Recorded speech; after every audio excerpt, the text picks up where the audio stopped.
Well, there's a couple of topics that I think are of interest to contractors on that particular part. Yesterday, as you mentioned, there was a presentation on sonic and they included geothermal. But before I get into the mechanics of it, the Inflation Reduction Act has a 33% federal energy credit, which is awesome.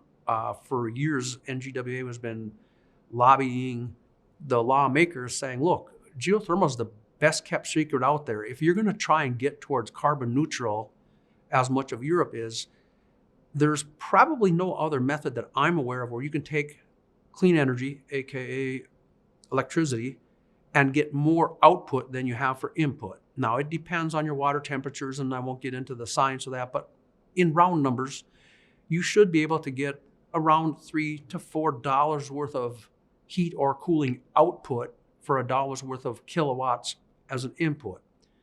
Pure and simple analogy breakdown is we're just moving heat from point A to point B. That's what the geothermal heat pump is doing. We're not generating heat. We're not manufacturing heat.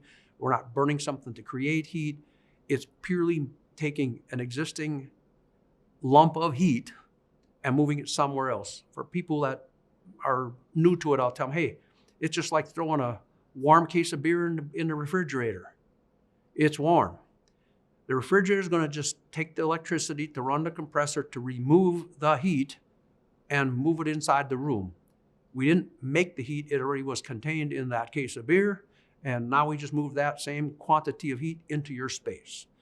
That's the easy way to do it. As far as different technologies, I work with all the technologies, mud, air, dual rotary, sonic, whatever.